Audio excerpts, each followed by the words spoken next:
Bismillahirrahmanirrahim. Assalamualaikum warahmatullahi wabarakatuh. Hai teman-teman, selamat datang kembali di channel Ojawedi.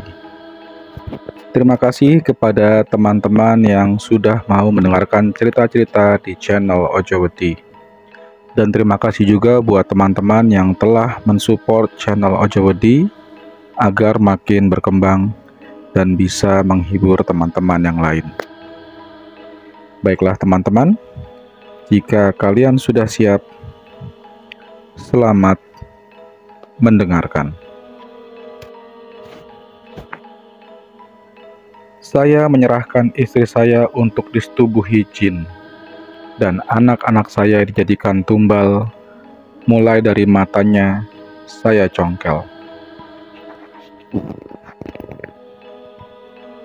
Bang, apa yang harus dilakuin ketika baru mengetahui fakta kalau ternyata bapakku melakukan pesugihan? Pesan masuk itu sejujurnya mengejutkan saya. Namun, mengalir sebuah cerita yang harusnya dapat menjadi pembelajaran untuk kita semua. Teman-teman, apakah kalian pernah mendengar pesugihan Patiro Kanja? Sebuah persekutuan dengan iblis untuk mendapatkan kekayaan. Namun, ditempuh dengan cara-cara keji sampai menumbalkan darah daging sendiri dan menyerahkan istri untuk disetubuhi oleh jin.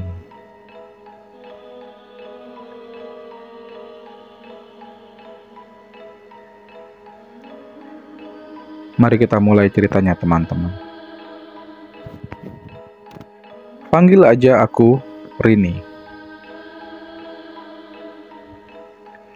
Aku baru saja mengunjungi makam ibuku yang mana sejak meninggalnya belum pernah kulihat jasadnya karena banyak alasan. Sedih banget ketika sekarang aku baru mengetahui kalau alasan-alasan itu hanyalah alibi bapak untuk menutupi perbuatan biadabnya. Bapak melakukan pesugihan dan ibu adalah salah satu korban tumbalnya. Orang yang selama ini kupercaya tempatku bersandar, ternyata adalah manusia yang mengerikan. Dia adalah kafir dan pembunuh ibuku. Sejujurnya aku bingung. Mulai cerita dari mana? Aku amat syok seperti habis dihantam benda berat yang membuatku limbung seketika dan tak tahu harus berbuat apa. Maaf ya teman-teman kalau ceritanya berantakan. Aku baru saja menuntaskan studi abroadku.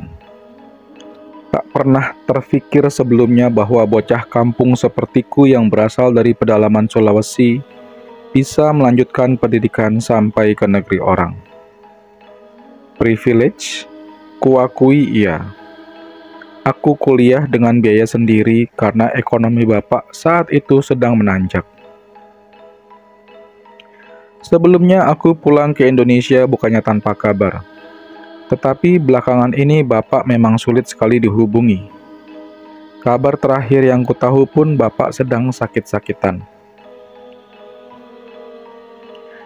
Namun kepulangan mendadakku membuka satu persatu rahasia yang selama ini disembunyikan oleh bapak. Ketika aku pulang ke rumah, aku terkejut ketika melihat orang asing di rumah yang ternyata dia ialah istri baru bapak. Bapak tak pernah bilang sebelumnya bahwa dia menikah lagi. Aku dipaksa menerima kenyataan tersebut. Namun, ada yang berbeda dari rumahku yang dulu kutinggali ini. Selain tampak berantakan, rumah ini juga berbau campur aduk.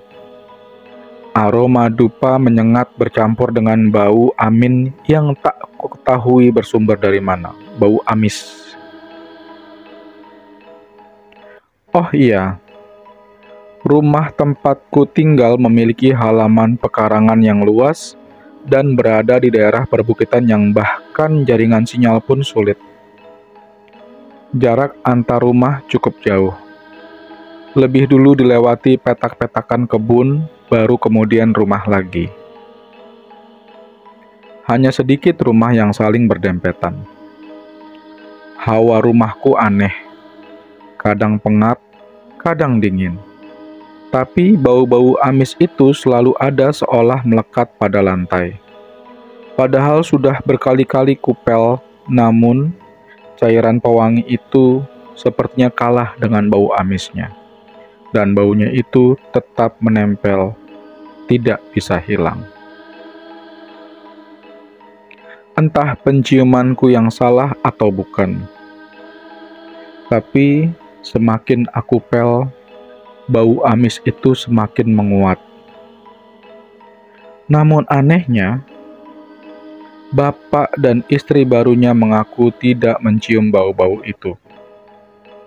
Heran, baru ini aku merasa tidak nyaman berada di rumah sendiri. Aku tak banyak berkomunikasi dengan istri baru bapak. Selain karena malas, karakter orangnya pun seperti pendiam. Bahkan dia seperti cenderung menghindariku. Keganjilan dimulai kala satu malam banyak orang-orang berpakaian serba putih datang ke rumah. Mereka seperti menuakan bapak. Kalau kata bapak, mereka adalah jamaah pengajiannya. Namun mereka semua tampak aneh. Masing-masing dari mereka menyerahkan satu kantong hitam yang berbau seperti daging busuk. Kuperhatikan tiap-tiap dari mereka menatap istri baru bapak dengan ganjil. Sampai-sampai perubahan raut wajah ketakutan terlihat jelas dari wajah istri bapak. Malam itu aku disuruh masuk ke kamar oleh bapak. Namun, rasanya rumah mendadak pengap dan panas. Aku pun bermaksud membuka sedikit pintu kamar. Aku kaget pas melihat mereka semua melakukan pengajian dengan aneh. Mereka duduk bersila mengelilingi yang mana di tengah-tengahnya ada istri bapak yang duduk sembari memangku sesaji. Dan di hadapannya ada banyak burung-burung gagak mati yang dijejerkan. Asap dupa mengepul di mana-mana. Orang-orang itu menggelengkan kepala cepat seperti orang kerasukan sembari membaca ayat-ayat yang kurasa itu bukan ayat doa, melainkan mantra.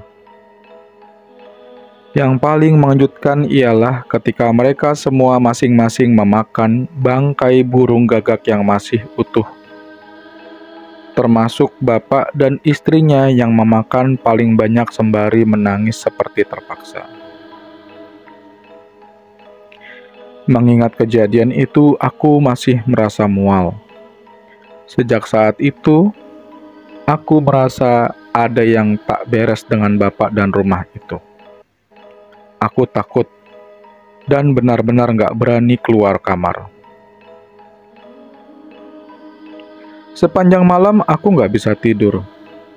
Aku mendengar suara desahan. Maaf, seperti orang yang sedang berhubungan dari kamar bapak. Tapi di waktu yang sama, aku juga mendengar suara bapak masih ada di ruang tamu. Lalu siapa yang mendesah di kamar bapak? Gak sampai di situ, puncaknya aku mendengar suara anak kecil merintih kesakitan dari arah kamar belakang. Kamar yang terpisah dari ruang utama, letaknya ada di halaman belakang dekat sumur. Suara itu terdengar jelas dan nyata. Karena penasaran, aku coba untuk memeriksa. Halaman belakang gelap. Aku harus lebih dulu melewati sumur berlantai batu yang licin karena berlumut. Semakin dekat, semakin jelas pula suara anak kecil menangis itu. Namun, kamar tersebut dikunci gembok. Karena dinding kamar itu terbuat dari anyaman bambu, aku coba mengintip dari lubang-lubang bilik yang agak renggang. Apakah kalian tahu? Aku melihat anak perempuan kecil yang dipasung, tetapi kedua matanya tidak ada, menyisakan dua lubang mata yang mengucurkan darah. Aku sempat mencerna lebih dahulu, memastikan itu benar manusia atau bukan. Kuintip lagi dan kuperhatikan kedua tangan itu diikat, dan kakinya dipasung kayu yang terpantek mengunci tubuhnya. Sekujur kaki anak itu dipenuhi luka nanah seperti luka-luka melepuh. Dari lubang matanya terus mengucurkan darah. Dia menangis merintih kesakitan. Dari isak tangisnya aku meyakini bahwa dia benar-benar anak manusia. Tapi, siapa dia? Mengapa dia dikurung seperti itu? Sekujur tubuhku bergidik merinding. Apa yang selama ini Bapak lakukan? Mungkin kalian berpikir mengapa aku tidak menolong anak itu. Situasiku saat itu seperti terhimpit. Pikiranku masih berupaya mencerna rangkaian kejadian-kejadian aneh yang kutemui. Dari mulai perkumpulan aneh, sampai memakan bangkai burung gagak, suara mendesah di kamar Bapak, hingga anak ini. Aku benar-benar ketakutan setengah mati waktu itu. Aku tidak cukup berani dan memilih untuk mengambil tenang dulu agar bisa berpikir jernih. Namun ketika hendak balik ke kamar, aku mendengar suara rintihan. Suara rintihan perempuan yang meminta tolong. Suara itu jelas sekali. Aku melihat ke sekeliling tapi tak ada siapapun. Tapi aku merasa janggal saat melihat halaman belakang yang dulu waktu aku kecil tertata rapi dengan tanaman-tanaman, kini nampak seperti tanah lapang dengan gundukan-gundukan tanah mirip kuburan yang tak terurus. Buru-buru aku balik ke kamar karena takut ketahuan Bapak. Hari-hari berikutnya, kumpulan orang-orang berpakaian serba putih itu masih sering datang ke rumah Bapak dan memberikan seserahan. Aku pernah memergoki istri Bapak masuk ke bilik belakang, tempat anak dipasung itu untuk memberi makan. Saat itu, aku baru benar-benar yakin kalau yang aku lihat benaran manusia, bukan ilusi. Selama di rumah ini, aku sering berhalusinasi melihat sosok-sosok aneh. Aku pernah melihat perempuan merayap di langit-langit rumah, suara-suara mengeram, mendesah, merintih, bahkan aku sering mendengar tertawa memekik. Semua itu terus terjadi setiap malam sampai aku tak bisa membedakan itu nyata atau ilusi. Ketika menimba air di sumur, aku juga melihat sosok perempuan merangkak naik dari dalam sumur seperti hendak menarikku. Sampai satu waktu, di tengah malam, tubuhku merasa seperti digerayangi. Ketika aku sadar, aku melihat Bapak hendak melakukan hal yang tak senonoh padaku. Bapak seperti ingin memperkosaku. Tapi Bapak yang aku lihat tampak berbeda. Dia meneteskan air liur yang amat banyak sampai membanjiri wajahku. Aku berteriak sekuat tenaga, berusaha memberontak, tapi tubuhku seperti terikat tanpa sebab. Aku teriak sekencang-kencangnya. Pandanganku mulai mengabur berbayang. Aku mulai ditindih sampai aku sesak nafas. Tapi kemudian kudengar suara pintu terbuka keras. Tubuhku kembali bisa bergerak. Di ambang pintu, aku melihat Bapak lagi berdiri dengan raut wajah panik. Aku menangis syok. Jika itu tadi bukan Bapak, lalu siapa sosok yang tadi menyerupai Bapak yang hendak memperkosaku? Saat itu aku tak lagi bisa membendung semuanya. Aku mengungkapkan hal yang semua kulihat. Ku pertanyakan juga ke Bapak sebenarnya ibu meninggal kenapa. Tapi Bapak tak menjawab. Dia hanya menangis. Esok hari, Bapak tiba-tiba sakit, sampai dia tidak bisa bangun dari kasur. Bapak sulit untuk makan. Semua makanan yang disuapi langsung terbuang lagi lewat muntah. Bapak hanya makan makanan yang diberikan istrinya. Aku pernah mengintip. Ternyata istri Bapak memberikan makanan bangkai burung gagak yang langsung dilahap habis oleh Bapak sampai bekas-bekas darahnya ikut dijilati. Meskipun satu rumah, istri Bapak selalu menghindar setiap kali kuajak bicara. Bagiku dia seperti orang bisu. Tapi ada satu-satunya saat ketika dia berbicara padaku. Saat itu ialah ketika aku menanyakan tentang anak yang ada di bilik belakang, dan dia hanya menjawab dalam bahasa daerahku yang artinya, "Jangan mengusik, kalau nggak mau diusik. Dia anakku, sedang sakit. Jangan ikut campur kalau nggak mau celaka."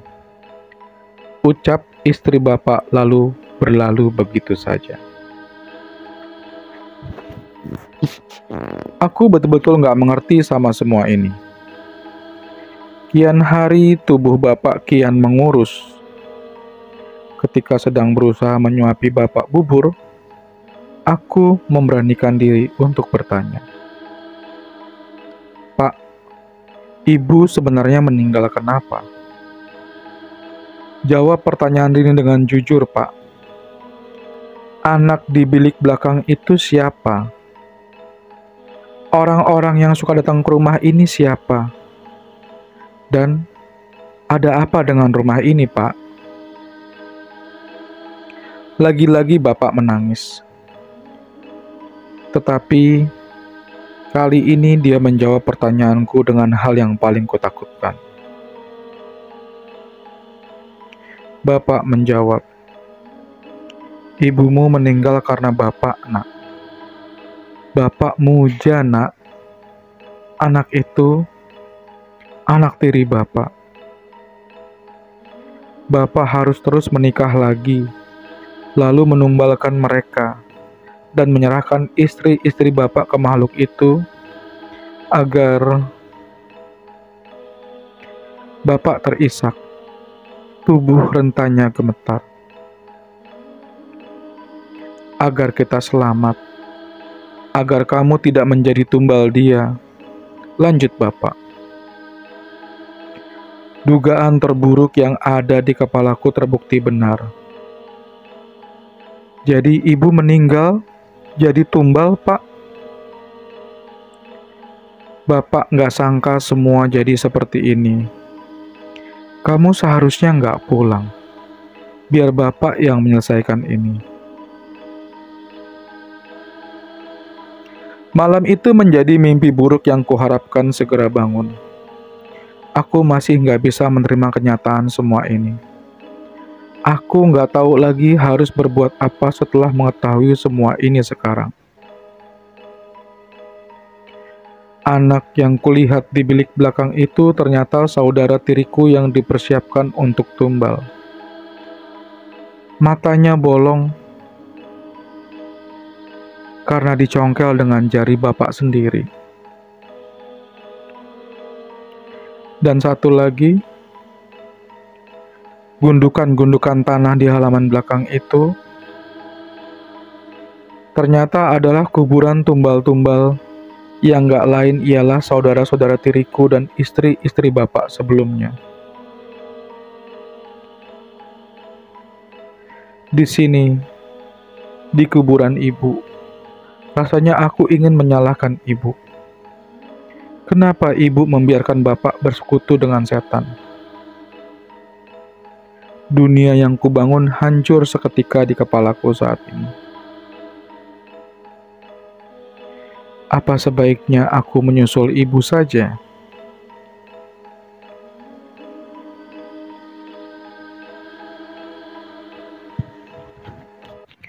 Mungkin kalian bertanya-tanya,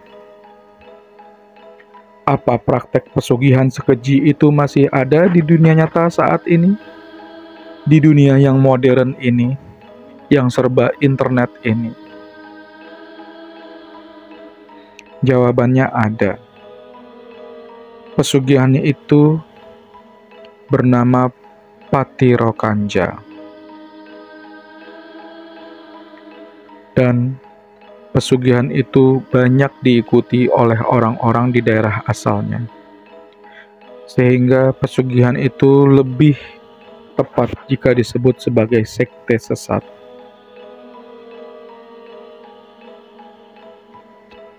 Mereka memiliki perkumpulan dan jaringan yang bergerak di bawah satu pimpinan yang menurut mereka dianggap sebagai pilihan titisan iblis, setan yang harus mereka puja.